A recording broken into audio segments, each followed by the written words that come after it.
supaya 50 juta ini jadi 500 juta di dunia dan di akhirat jadi surga.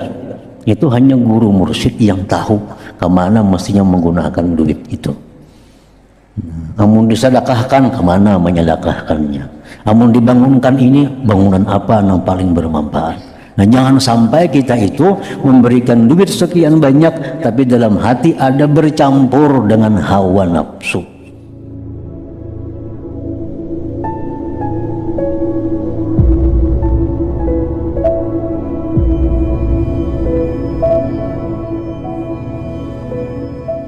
Bismillahirrahmanirrahim. Alhamdulillahi rabbil alamin wa bihi nasta'in ala umurid dunya waddin.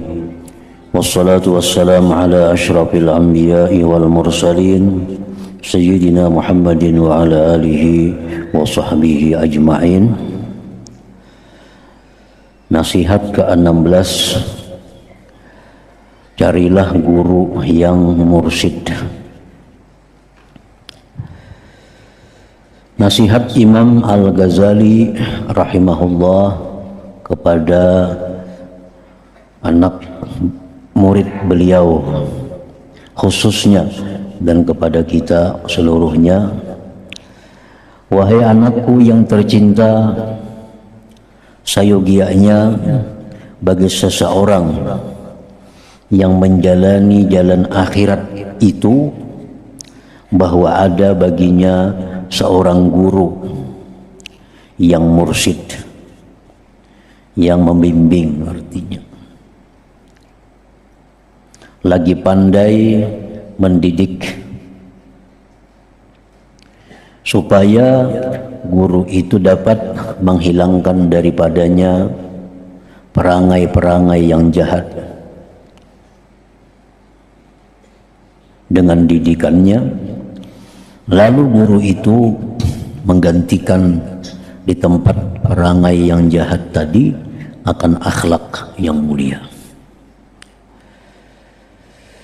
Jadi artinya bahwa apabila kita hendak menjalani satu jalan tariqah menuju ke tempat yang diridai Allah, surga, atau bila kita hendak menjalani satu jalan untuk ma'rifat kepada Allah, maka itu diperlukan ada guru yang membimbing kita. Kada bisa kita hanya dengan membaca buku, kada bisa kita hanya dengan mendengarkan kaset. Pasti ada seorang guru yang kita pegang, yang mana guru itu mencukupi syarat-syaratnya untuk menjadi seorang mursyid itu. Nah, karena demikian perjalanan menuju surga itu adalah perjalanan yang panjang. Lagi perjalanannya itu sulit. Perjalanannya itu banyak simpangan-simpangannya. Nah, kalau ada guru yang membimbing kita, maka kita akan tersesat dalam perjalanan itu. Sebab dalam sehari-hari kita pasti menemui berbagai macam perkara yang mana kita kada bisa memutuskan apa hukumnya perkara yang kita hadapi itu. Pertama, dari segi halal haramnya. Nah, kemana kita bertakun? Pasti ada guru yang kita tanya, ada masalah ini, apakah halal atau haram, apakah boleh atau dilarang. Nah, kemudian lagi perlu kita tanyakan, sesudah itu jelas hukumnya adalah boleh, apakah ini baik dilakukan atau tidak bagus dilakukan. Karena sesuatu yang boleh itu bisa membawa kepada kebaikan, bisa membawa kepada kejahatan. Kada tentu setiap yang boleh itu baik. Karena tentu setiap yang dibolehkan itu baik dilakukan bagi orang yang sedang menjalani satu perjalanan untuk mendapatkan kemuliaan di sisi Allah Subhanahu wa ta'ala. Nah, jadi artinya mesti kada kawa lepas, kada kawa jauh dengan seorang guru yang bisa membimbingnya, baik dalam hal zahir, hal fikih umpamanya tentang sembahyang, wudu, jual beli dan sebagainya, dan apalagi tentang batin, tentang hati.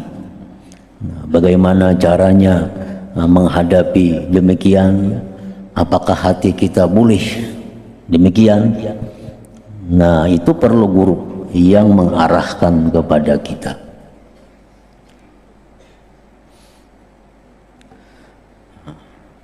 Dalam ungkapan para ulama, man la syaikha lahu fasyaitan syaikhuhu. Orang yang tidak ada punya guru, maka syaitanlah guru orang itu. Nah, kita kadang bisa memaham buku yang kita baca. Kadang-kadang kita kadang bisa jelas ceramah yang kita dengar hanya lewat media. Kita kadang paham kemana bertakun, kemana bertanya. Nah, jadi mesti ada orang yang mau kita tanyai, kita takuni apa ini hukumnya, baik kadanya.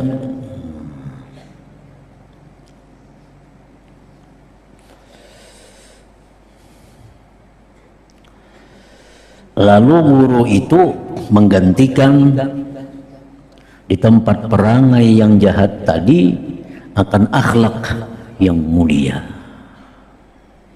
Yang dulunya seseorang ini ada ria, nah kayak apa cara supaya guru itu bisa merubahnya menjadi ikhlas. Nah, yang dulunya kita ini dengki, iri, bagaimana caranya supaya kita menjadi orang yang selalu berkehendak baik kepada sesama. Yang dulunya kita ini pendendam, pemarah, nah bagaimana supaya kita menjadi orang yang pemaaf. Nah, itulah tugasnya seorang guru yang mursyid, yang membimbing tadi.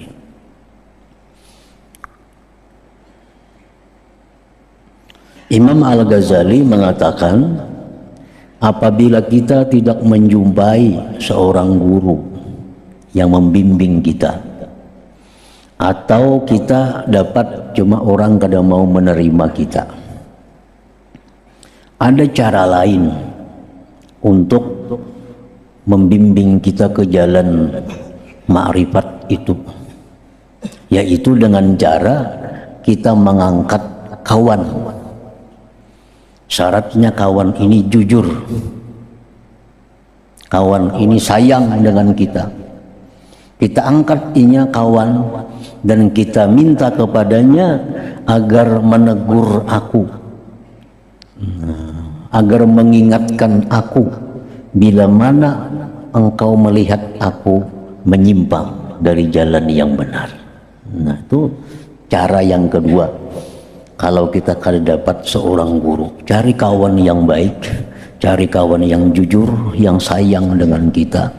Nah, kita minta kepadanya supaya inya membimbing kita. Artinya menunjukkan kepada kita apa-apa yang kada nyaman dilihatnya daripada kita itu. Sayyidina Umar berkata, rahimallahu mra'an ahda ilayya uyubi. Ujar Sayyidina Umar, Allah merahmati kepada orang yang menunjukkan kepadaku tentang kekuranganku, tentang kejahatanku. Nah, jadi artinya kita berdoa agar orang itu diberi rahmat oleh Allah bila orang itu mau membimbing kita, meluruskan kita yang salah. Dan dalam proses tarbiyah ini, pendidikan ini, kerja seorang guru tidak ubahnya seperti kerja seorang petani yang senantiasa membuang duri dan mencabut rumput yang tumbuh di celah-celah tanamannya. Sama. Maka dengan itu tanamannya akan hidup segar dan akan menghasilkan hasil yang sempurna.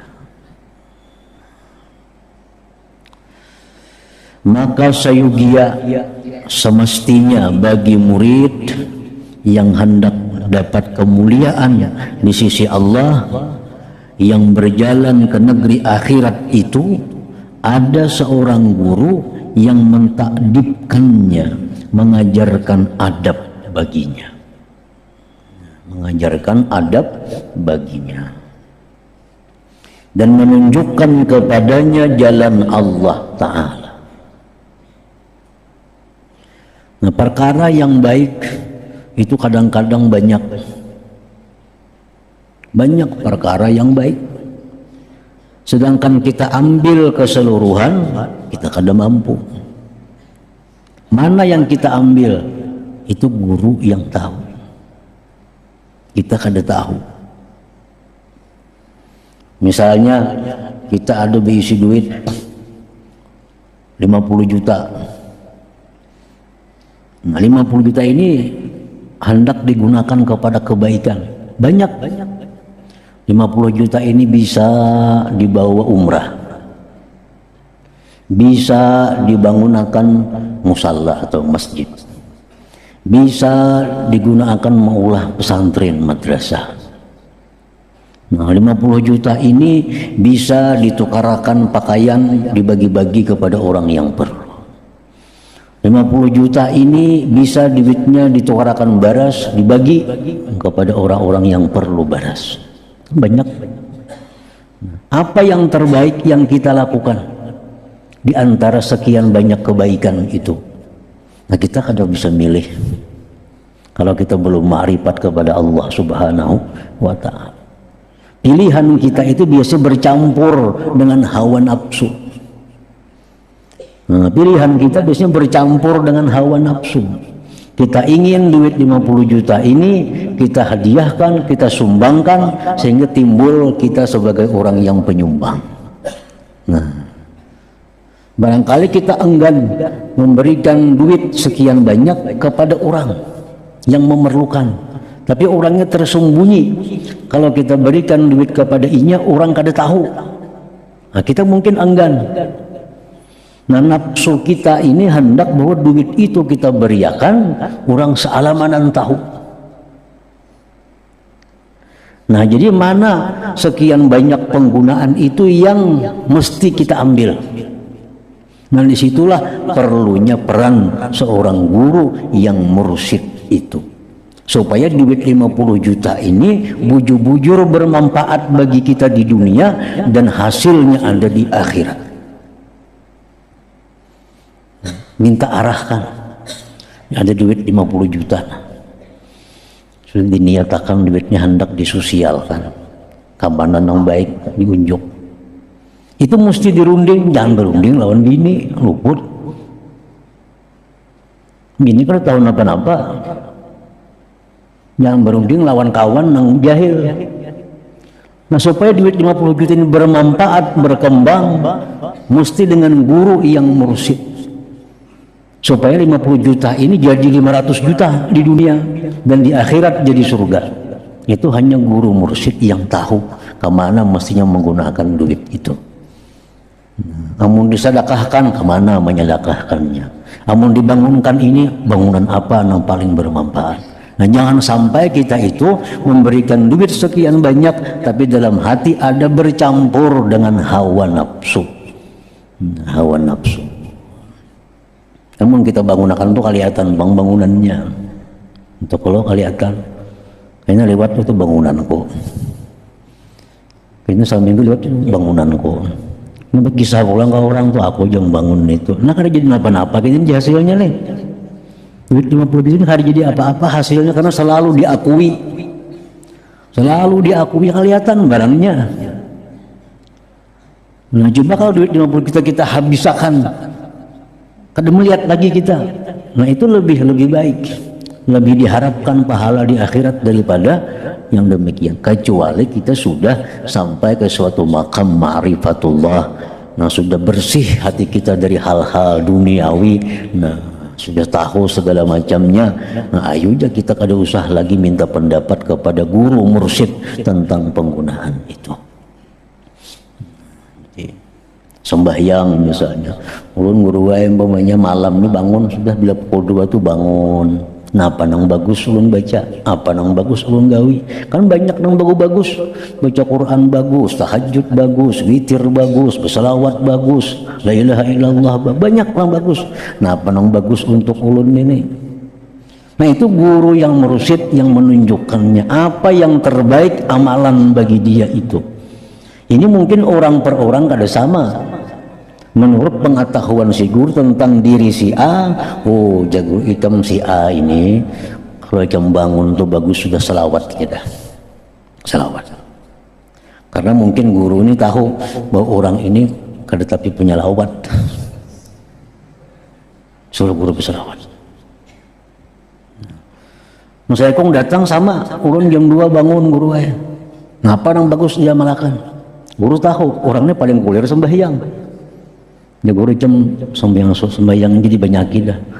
20 rakaat kah, seqiyamul lail, 30 rakaat kah, 100 rakaat kah. Atau kita ada masih hutang-hutang qadaan, bayar qadaan. Nah, itu milah amaliyah yang cocok untuk kita, yang bersih dari hawa nafsu itu hanya guru yang mursyid yang tahu. Kita kada tahu. Karena semuaan baca fadilatnya bagus. Lagi yang baca di buku, baca ini fadilatnya ini, baca ini itu, baca ini, kamu bagus. Nah lalu, nah mana amalan yang pina cucuk lawan nafsu, ini nang ketujuh dibaca jadinya. Nah, jadi amalan itu kada murni lagi karena Allah, ada dorongan hawa nafsunya.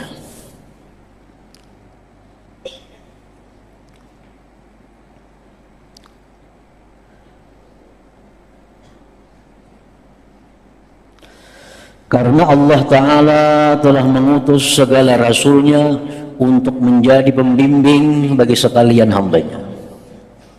Dan apabila para rasul ini telah meninggal dunia, sudah pasti Allah Ta'ala akan menjadikan bagi mereka akan khulafa, pengganti-pengganti yang meneruskan tugas mereka untuk memberikan bimbingan ke jalan Allah Subhanahu wa Ta'ala. Nah, jadi sahabat Nabi itu datang kepada Nabi macam-macam, Nabi beri nasihat. Ada yang diberi Nabi nasihat, ikam ini aja Nabi. Ada lagi datang lawan Nabi, ulun minta nasihat, ikam aja Nabi ini. Nah, Nabi ini seorang yang membimbing, sidin tahu apa yang diperlukan oleh orang. Jadi kadang memilih seorang amaliyah itu, kebaikan-kebaikan yang banyak itu.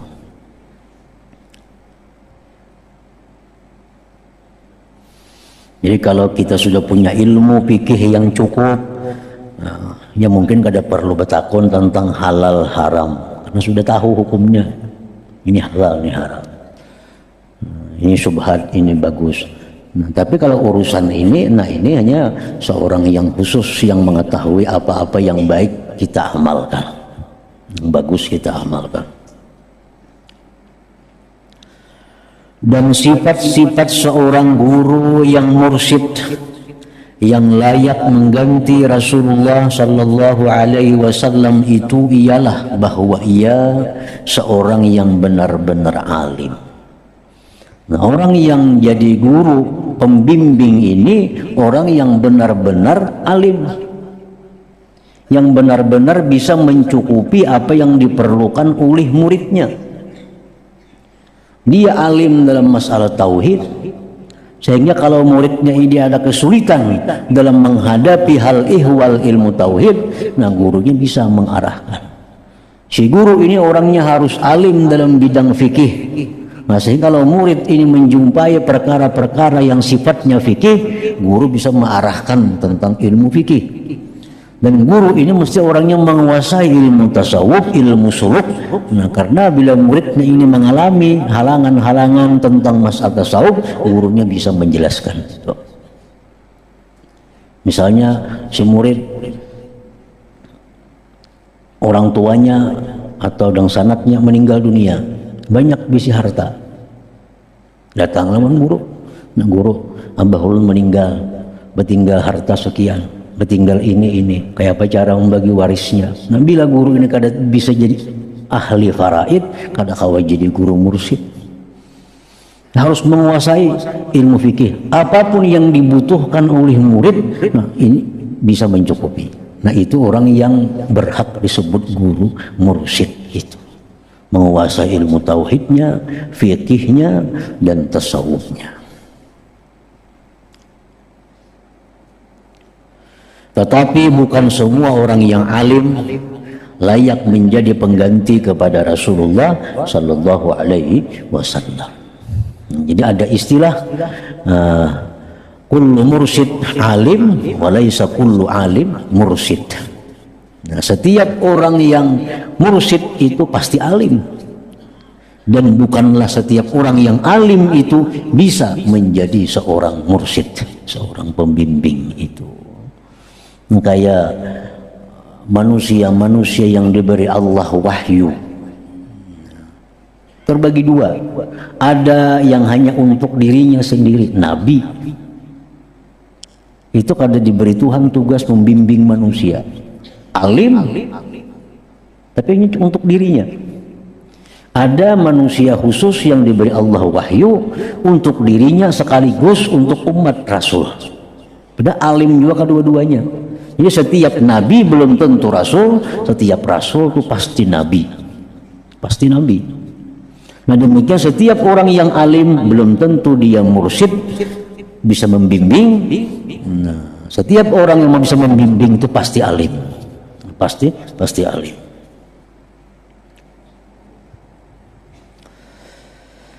Dan sekarang akan aku sebutkan, ujar Imam Ghazali, sifat-sifat guru yang mursyid secara ringkas, supaya jangan mudah seseorang itu mengaku bahwa dirinya adalah seorang guru yang mursyid. Ada standarnya, ada ukurannya, baik secara zahir maupun secara batin, sehingga dia berhak disebut sebagai seorang mursyid, pembimbing itu.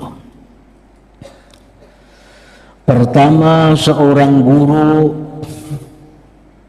sifat-sifat seorang guru yang mursyid itu ialah: pertama, seorang guru yang berpaling daripada mencintai dunia dan mencintai pangkat.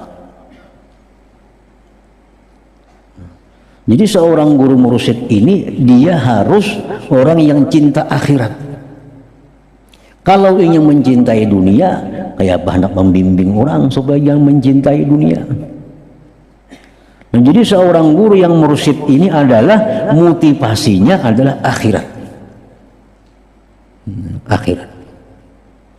Segala perbuatannya, tindakannya itu adalah tujuannya akhirat. Bukan untuk mengejar kekayaan atau kepangkatan duniawi ini. Nah, pertama itu. Kedua, beliau seorang guru mursyid itu telah berguru dengan gurunya yang mursyid, yang banyak mengetahui tentang segala hal.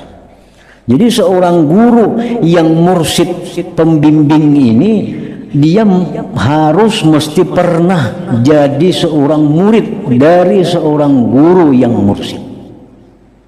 Karena kalau kayak itu kita kada ada pengalamannya,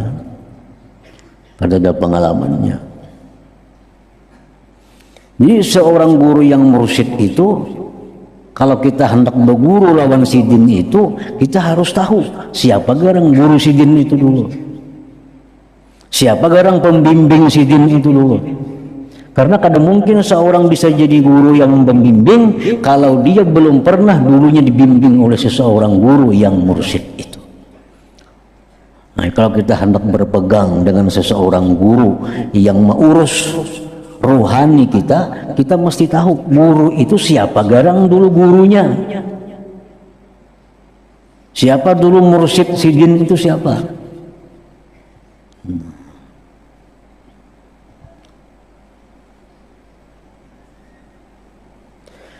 Dan gurunya yang mursyid itu juga telah berguru dengan seorang guru yang mursyid sebelumnya. Seterusnya wujud silsilah guru yang mursyid ini sehingga sampai kepada penghulu kita Rasulullah sallallahu alaihi wasallam. Jadi itu ada silsilahnya, bukan hanya sekedar berguru biasa. Ada turunannya. Jadi mulai sidin dibimbing oleh si Fulan. Tuan guru Fulan ini dulunya dibimbing lagi oleh gurunya. Guru ini dibimbing lagi oleh gurunya sampai kepada bimbingan Rasulullah sallallahu alaihi wasallam. Nah, makanya itu ada di dalam istilah orang sufi itu ada lubusul khirqah. Khirqah itu artinya seseorang itu diberikan Nabi semacam kain, baik itu berupa jubah, baik itu berupa surban, sebagai tanda bahwa ini orang pernah dibimbing oleh guru itu. Nabi memberikan khirqah pakaian kepada Sayyidina Ali. Lalu dari sekian banyak murid bimbingan Sayyidina Ali ini, di antaranya ada Hasanul Basri. Sayyidina Ali memberikan itu khirqah tadi pulang, lain khirqah yang pertama, khirqah lain lagi, khirqah yang dipakai Sidin. Nang berian Nabi itu disimpan untuk seorang. Nah, kalau pakaian seorang sehari-hari ini ada yang dikasihkan dengan seorang murid, tanda bahwa ini orang adalah pernah dibimbing. Nah, lalu si murid Sayyidina Ali Hasanul Basri ini terhadap bimbingan murid-muridnya itu diberikan lagi ada khirqah lain lagi, khirqah sidin pulang, sebagai tanda bahwa itu adalah khirqah bimbingan. Nah, sampai berlaku kepada zaman sekarang. Nah, guru-guru yang pembimbing yang mursyid itu pasti ada punya khirqah itu, bahwa dia itu pernah dibimbing oleh guru yang pernah dibimbing juga. Jadi kadangkala orang itu bisa membimbing kalau dia belum pernah berpengalaman dibimbing. Dan itu ditandai dengan silsilah lubusul khirqah namanya, tandanya.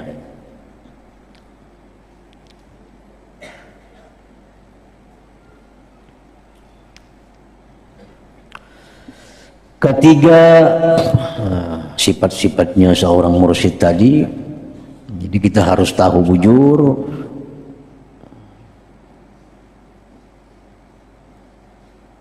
di mana orang itu dibimbing oleh siapa pembimbingnya. Karena urusan ini urusan rohani. Kalau sudah menyimpang, kalau sudah sesat akan sulit kembalinya, sulit mencabutnya. Kita ini sudah mulai berguru dengan yang salah, ngalih berpindahnya. Apalagi sudah sekian tahun berguru dengan guru yang kada jelas asal usulnya. Padahal ini guru pembimbing rohani kita. Nah, setiap kali kita bisa bertakun masalah ini, masalah. Nah, itu. Jadi sebelum kita menjadikan orang itu sebagai guru pembimbing kita tahu bujur dulu. Guru itu siapa? Mengajinya di mana? Pembimbing sidin itu siapa? Sampai kepada Rasulullah atau kada? Itu mesti ada. Lain hal kita mengaji ilmu nahu, itu kada jadi masalah. Mengaji ilmu saraf, itu kada jadi masalah. Siapakah gurunya? Nah, mengaji ilmu nahu, ilmu bahasa Arab, itu kada jadi soal. Macam kamus munjid itu kan orang kada Islam mengarang, banyak dipakai oleh orang Islam karena bagus bahasa Arabnya, ini artinya, itu kan jadi masalah. Tapi kalau untuk urusan ruhani kita, nah kita mesti berpilih, pilih jujur.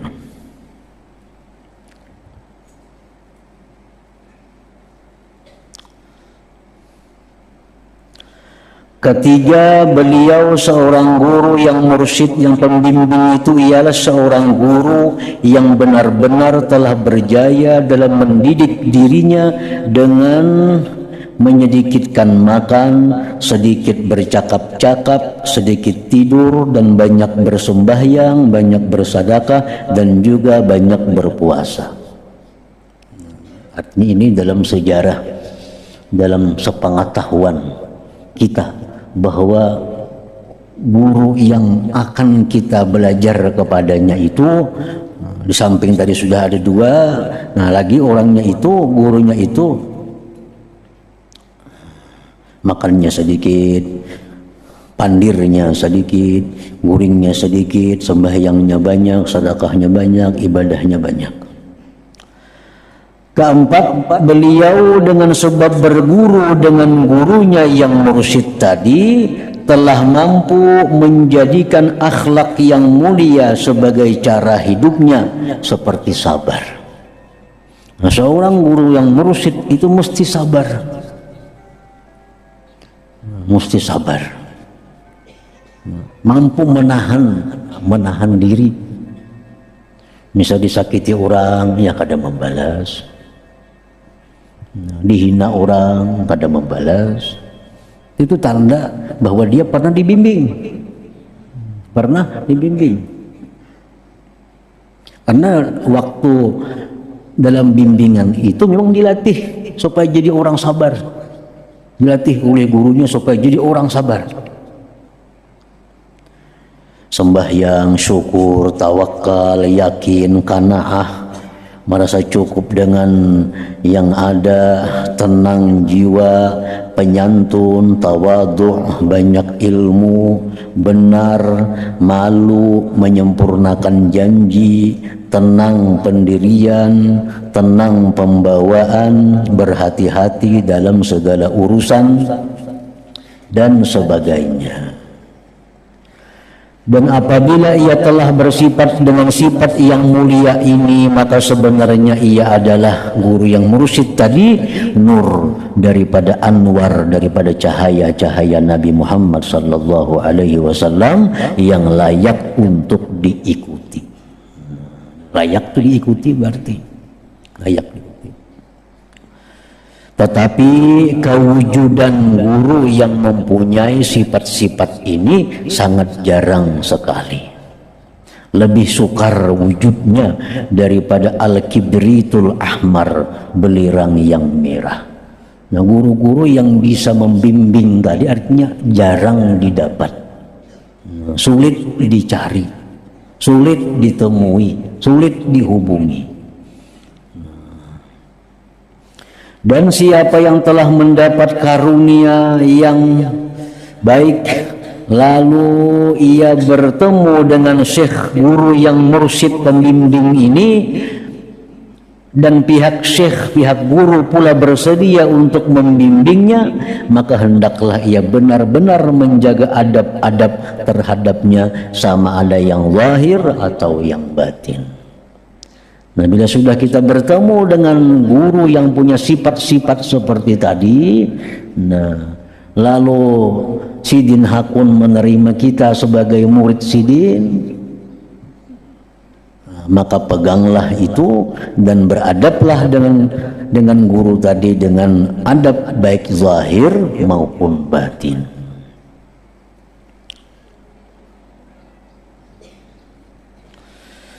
Adapun adab-adab yang zahir, yaitu pertama, kalau sudah kita dapat dengan guru tadi, Sidin Hakun mengajari kita, Sidin Hakun menerima kita. Nah, adabnya pertama bahwa ia jangan sama sekali bertengkar dengannya.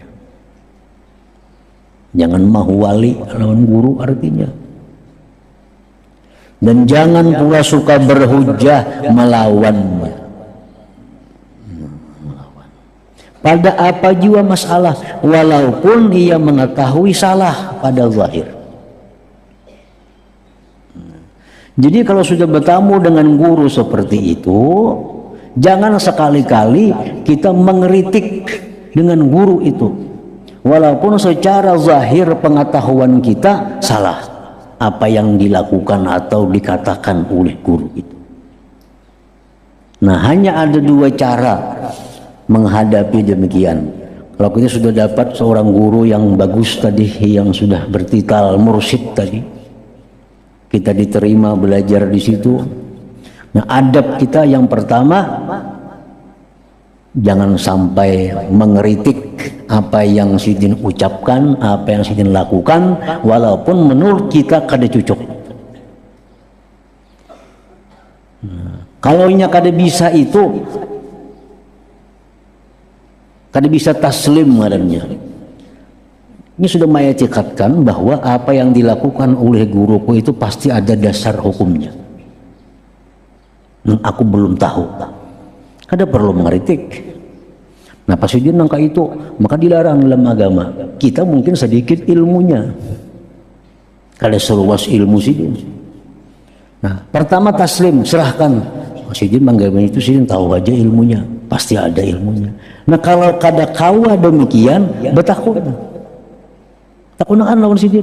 Sahabat tuh seringkali betakun lawan Nabi, napa pian macam ini, maka pian kada boleh. Nah, takunakan lawan sidin. Pian ada melakukan ini. Sedangkan dalam pelajaran yang pian ajarkan itu perbuatan yang dilarang Nabi. Kenapa pian melakukan ini?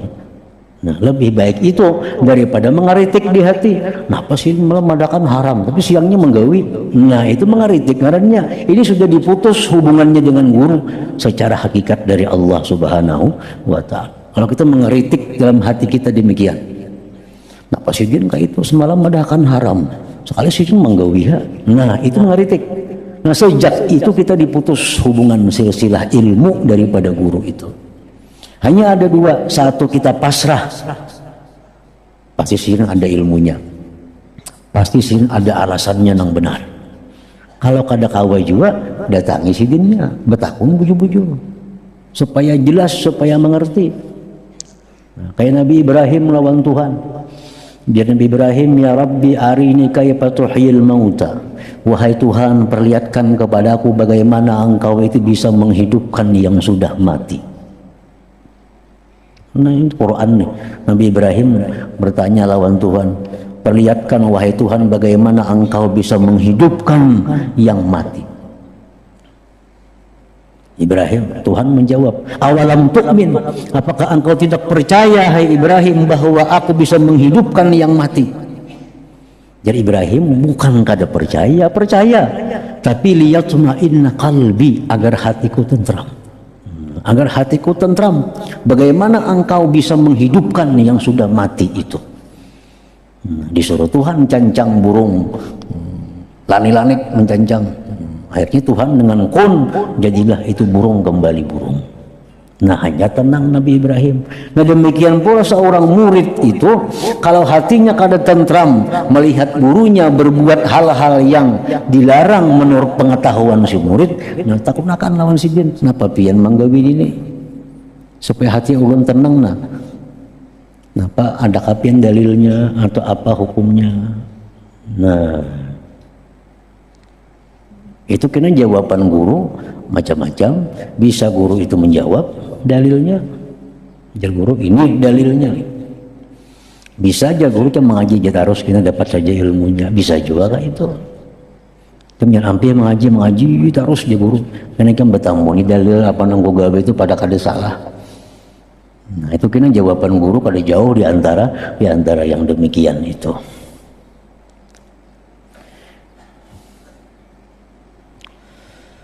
Nah, kedua adabnya itu jangan ia bersegera meletakkan kain sajadah di hadapan guru kecuali pada waktu hendak menunaikan sembahyang.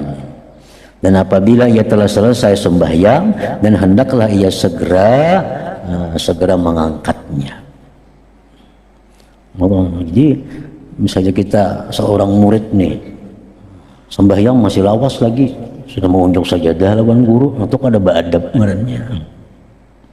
Nah, sudah waktu sembahyang sampai, sidin sudah siap anak sembahyang, nah hanyar diurakakan sejadah itu. Itu masuk bagian adab yang zahir. Ketiga, jangan ia memperbanyak sembahyang sunat di hadapannya. Ini di hadapan guru bertasbih.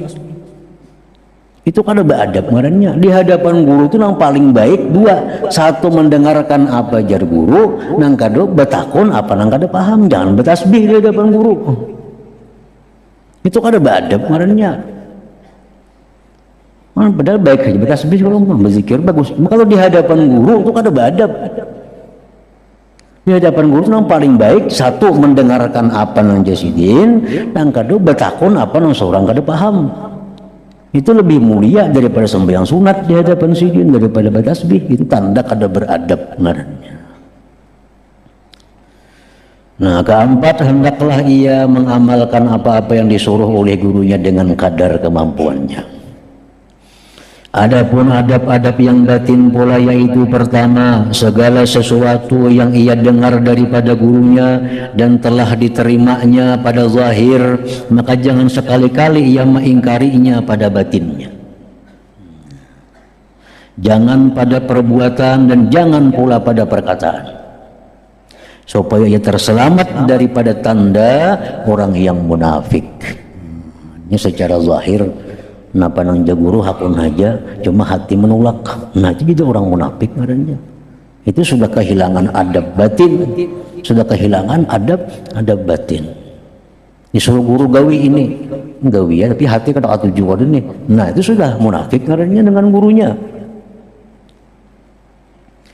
Dan seandainya ia tidak dapat berbuat demikian, maka sebaiknya tinggalkan saja gurunya itu sehingga sampai suatu masa yang ia dapat menyamakan batin dengan zahirnya.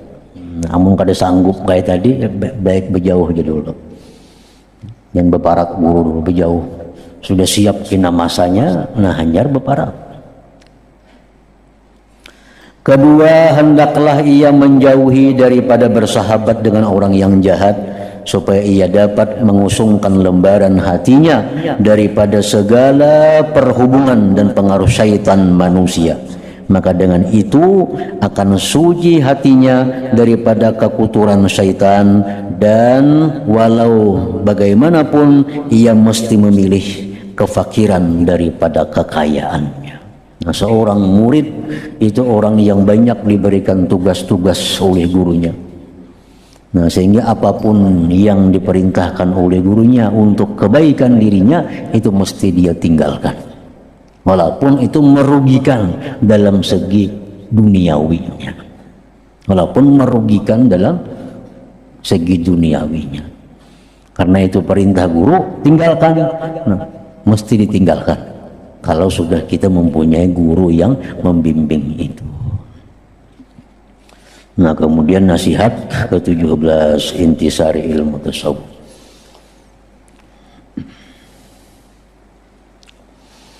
Abdul Zikri fa'alam annahu la ilaha illallah Muhammadur Rasulullah, la ilaha illallah Muhammadur Rasulullah, la ilaha illallah Muhammadur Rasulullah, la ilaha illallah, la ilaha illallah, la ilaha illallah, la ilaha illallah, la ilaha illallah. Allah Allah Allah Allah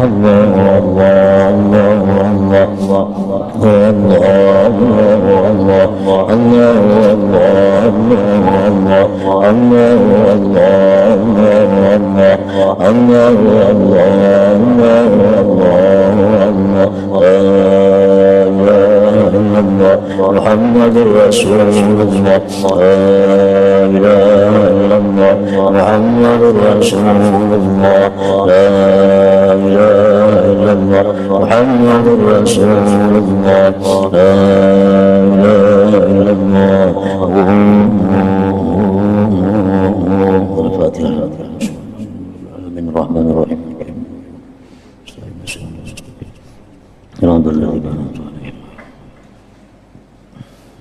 يا أيها الرجل من شبابا صلوا عليه وسلموا تسليما اللهم صل وسلم